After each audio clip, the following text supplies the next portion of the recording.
Welcome back to another explainer. Today we're taking a massive, fascinating concept and breaking it down into actionable insights. So, how do you build a beloved brand from the absolute ground up? We're not just talking about slapping a recognizable logo on a product here. We are talking about creating a brand that people truly love, one they'll actively advocate for. To unpack this journey, we're going to use a brilliant structural framework called the brand resonance pyramid. Okay, let's dive into this. We're going to climb this pyramid step by step. We start with the foundation, salience and identity. Then we'll move up to meaning, which covers performance and imagery. Next is response, looking at judgments and feelings. And finally, we'll reach the pinnacle, brand resonance. So, before we start our climb, think about this guiding question. What separates a completely ordinary product from a brand that commands intense, active loyalty? I mean, why do some people literally tattoo motorcycle logos on their arms or wait outside in the freezing rain overnight just for a new phone?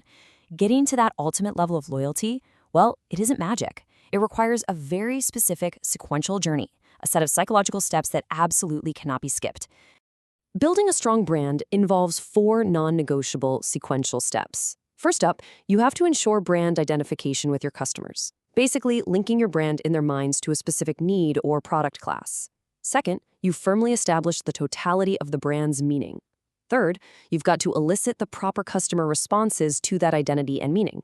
And fourth, you convert those responses to create brand resonance. That's the intense, active loyalty relationship we just talked about. And this brilliantly illustrates exactly how those steps map onto the brand resonance pyramid itself. Take a look at the structure. Over on the left side, you'll see the stages of brand development framed as specific questions. These are the questions customers are subconsciously asking at each stage. Then, over on the right, you see the corresponding brand building implications, the specific objectives you need to achieve at each level to keep moving upward. Let's kick things off at the very bottom. Step 1, the foundation, salience and identity. Down here at ground zero, the customer is asking a remarkably simple but incredibly powerful question. Who are you? This is the core question the foundation of our pyramid seeks to answer. Think about it. If a buyer doesn't even know who you are, literally none of the higher-level brand building matters. To answer that who are you question, we need to nail down the right brand identity, and that means creating strong brand salience. Now, brand salience measures various aspects of awareness. It's not just about a customer vaguely recognizing your name on a crowded store shelf. It's really about how easily and how often your brand is evoked under various situations or circumstances. This all boils down to the breadth and depth of awareness.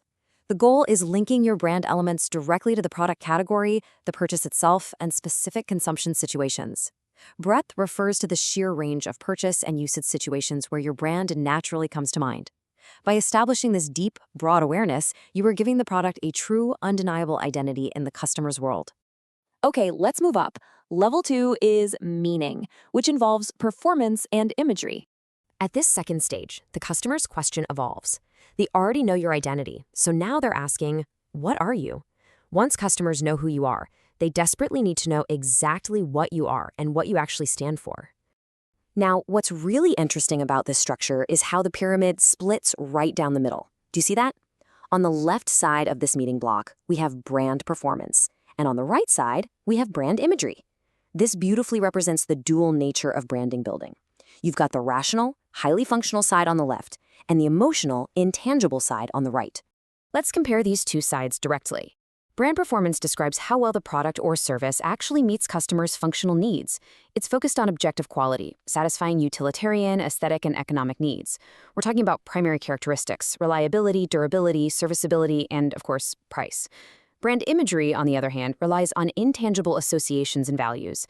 It focuses on user profiles, specific purchase situations, the brand's unique personality, and its history or heritage.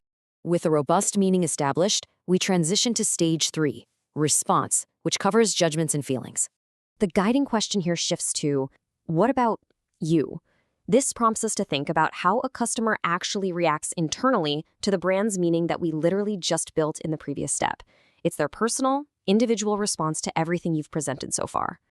Anchoring back to our pyramid, we're now on the 3rd tier up from the bottom.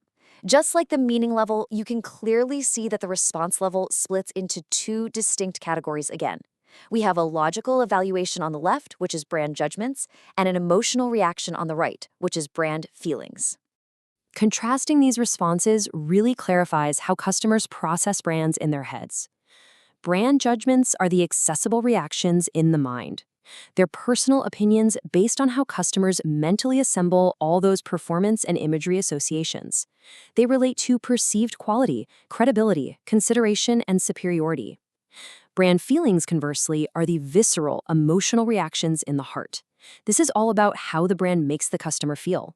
Things like warmth, fun, excitement, security, social approval, and even self-respect. All right, we have finally made it to the top. Level 4, the ultimate goal of all these brand-building implications, brand resonance. Up here at the apex, the customer is no longer just evaluating the product. They're asking a much more intimate, guiding question. What about you and me? This question completely defines the ultimate relationship between the customer and the brand. Let's formalize this. Brand resonance is the ultimate relationship and level of identification that a customer has with a brand. It's characterized by the absolute depth of the psychological bond. Essentially, it describes the extent to which customers feel completely in sync with the brand. This is that holy grail of intense loyalty we mentioned at the very start of our explainer. Brand resonance actually breaks down into 4 specific categories. We've got behavioral loyalty, attitudinal attachment, sense of community, and active engagement. Now, briefly, behavioral loyalty simply means repeat purchases and a high share of category volume attributed to the brand. It's the sheer action of consistently buying. But as we all know, true resonance is way more than just behavior. So the crucial point is that resonance goes far, far beyond just having a positive attitude. Attitudinal attachment means viewing the brand as something truly special in your life. Furthermore, a sense of community creates a real social phenomenon and affiliation among users. The brand takes on a much broader meaning because customers feel a genuine kinship with other people who are also associated with the brand. It's like a built-in family. Let's bring back the full pyramid one last time to review our journey. From identity at the base, up through meaning and response, all the way to resonance at the top. The absolutely critical takeaway from this entire framework is that skipping steps simply doesn't work. If you skip the foundation of salience, or if you lack the structural integrity of performance and imagery, it becomes completely impossible to reach this pinnacle branding objective, intense active loyalty. As we wrap up this explainer, I want to leave you with a challenge. Think of a brand that commands your intense active loyalty right now in your everyday life. Did they build their pyramid step by step with you? Or, looking at it through this new framework, can you spot cracks in their foundation? Keep this visual structure in mind the next time you interact with your favorite products. Thank you for being a focused learner and joining me on this climb today.